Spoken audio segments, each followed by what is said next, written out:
Doctor Ravikiran fake Aadhaar card సృష్టించి registration ప్రక్రియలో ఒక రోజులోనే క్యాన్సిల్ చేశారు. మరి ఇప్పుడు కూడా ఇదే ప్రాసెస్ జరిగింది కదా, ఇన్ని రోజులైనా క్యాన్సిలేషన్ ఎందుకు కావట్లేదు? బాధితులు నేను కూడా అదే అడిగేది మళ్ళా. ఎందుకంటే రవికిరణ్ ఎవరికి సంబంధమైన అనేది తెలుసు అందరికీ. ఇవన్నీ కూడా వాస్తవంగా చెప్పంటే రవికిరణ్వే ఇవన్నీ ఉపాయాలన్నీ కూడా.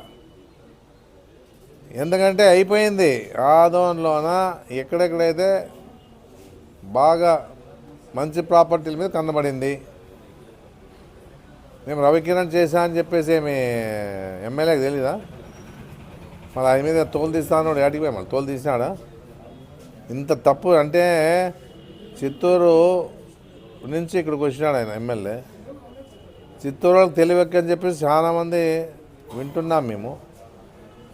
ఇట్లా కాదురా, మీరు ఇట్లా తిక్కోవాళ్ళు, మీరంతా ఆదోన్ వాళ్ళు, ఈ కర్నూలు జిల్లా వాళ్ళు అని చెప్పేసి ఆధార్ కార్డు మార్చి చేసుకోవాలి, కానీ ఎట్లా చేస్తే ఎట్లా మీరు అనేది తెలుస్తూ ఉంది. ఇప్పుడు ఇంత మార్పు తెస్తానని చెప్పేసి కూడా ఎంత ఊహించుకోవాలి మేము కూడా. ప్రతి విషయంలోన ప్రతి వారికి తెలుసు, నేను చెప్పే పని ఏం లేదు. అన్ని విషయాలు ప్రజలకు బాగా తెలుసు. ఇప్పుడు పాశ్చాత్యపడుతూ ఉన్నారు, మేము తప్పు చేశామని చెప్పేసి ఇప్పుడు అనుకోవడం జరుగుతూ ఉంది. ఏమున్నాయి, 4 ఏళ్ళు మనం బరువు మోయాల్సి ఉంది. దీన్నంతా కూడా ఈ పార్టీని 4 ఏళ్ళు ఈ ప్రభుత్వాన్ని మోయాల్సి ఉంది. మనకు తప్పదు అది. ఎందుకంటే గతంలో ఏ విధంగా ప్రభుత్వము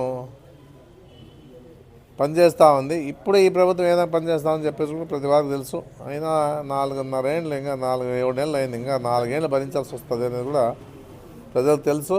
ప్రజలకు తెలియకుండా ఏమీ లేదు, అన్నీ బాగా తెలుసు ప్రజలకి. మనం చెప్పాలా, మన పార్టీ పరంగా చెప్పాలా, చెప్తా ఉన్నాం అంతేగాని అన్ని విషయాలు బాగా తెలుసు. మళ్ళీ నిజంగా నువ్వు అడిగినట్లుగా గతంలో ఇమ్మీడియట్గా తెలిసిన వెంటనే రద్దు చేసి, మరి ఇంకా మామూలు ఆఫీసు వేళలు కూడా కాదు, ఎప్పుడో రద్దు చేసేదాన్ని. మళ్ళీ ఇప్పుడు ఎందుకు చేయలేదు అదే మేము అడిగేది. ఇప్పుడు కూడా ఎందుకు చేయలేదు, చేయకపోతే మేము ధర్నా చేస్తామని చెప్పి చెప్తాం జరుగుతూ ఉంది. రిజిస్టర్ ఆఫీస్ని ముట్టడిస్తాం, తప్పుదు అది. ఎందుకంటే వాళ్ళు న్యాయం జరగాల. చూద్దాం, ఇంకా 2 రోజులు, వారం రోజులు టైం ఇస్తాము. వారం రోజులు లేకపోతే అదే చేస్తాం, తప్పేంలే. మేమే డైరెక్ట్గా పోతాం, న్యాయం జరిగే వరకు కూడా పోవడానికి చేస్తాం. మనం అదే కూడా నేను తెలియజేస్తాం.